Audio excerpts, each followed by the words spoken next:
Happy leap year. That's right. It is February 29th, and we only get to do this show once every 4 years. Ladies and gentlemen, welcome to Pro Wrestling History Radio Daily.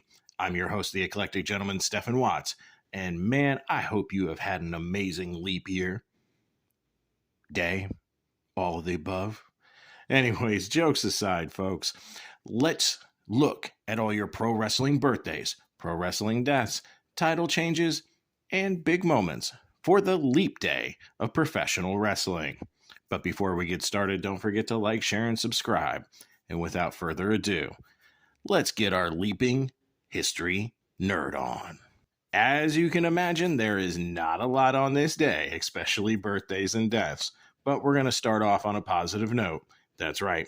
This is your pro wrestling birthday for February 29th. All right, 1920, Steve Stanley. Now, Steve Stanley was nicknamed Mr. America and was the younger brother of Gene Stanley. He wrestled from the 1940s through the 1960s. Now, on the flip side of that coin, your pro wrestling death for February 29th. 2012, Woody Farmer. Woody Farmer was trained by Ray Stevens and mostly was a journeyman. He did tag with Bobby Duncombe Jr. No, sorry, not Jr., Senior, Bobby Duncombe, winning the NWA Western States Tag Team titles. All right, enough of the sad stuff. Let's get to the meat and potatoes. That's right, these are your pro wrestling history highlights for February 29th.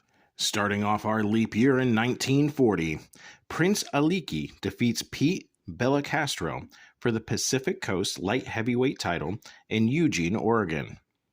4 years later, in 1964, Ray Stevens defeats Dominic DeNucci to win the San Francisco NWA United States Heavyweight title in San Francisco, California, beginning his fifth reign. To 1968, Kurt Von Bronner defeats Thunderbolt Patterson for the Amarillo NWA Brass Knuckles title in Amarillo, Texas, ending Patterson's second reign. Leaping all the way to 1980, see what I did there? Memphis Wrestling held an event at the Mid-South Coliseum. The main event is Jerry Lawler beating the Dream Machine. As a result, Lawler received a match with Jimmy Hart. Jerry Lawler beats Jimmy Hart. Hitting fast forward in 1988, the Bruise Brothers, Don and Ron Harris, defeat Max Payne and Gary Young to win the Continental Wrestling Association Tag Team titles in Memphis, Tennessee. Grabbing my Zumbas and going to the early 90s, 1992, WCW held the second annual Super Brawl pay-per-view at the Mecca Arena in Milwaukee, Wisconsin. The show sees two title changes. First, Brian Pillman pins WCW Light Heavyweight Champion Jushin Thunder Liger with a leg roll-up into a bridge, becoming the first two-time champion.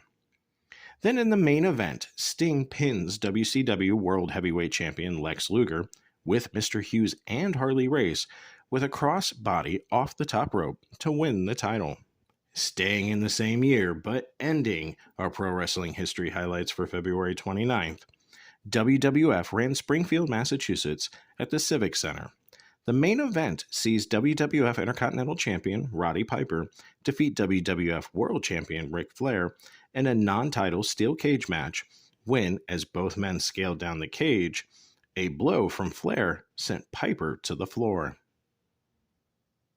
And those were your pro wrestling history leap year highlights. I hope you all have had an amazing day. Till tomorrow, take care of yourself and each other.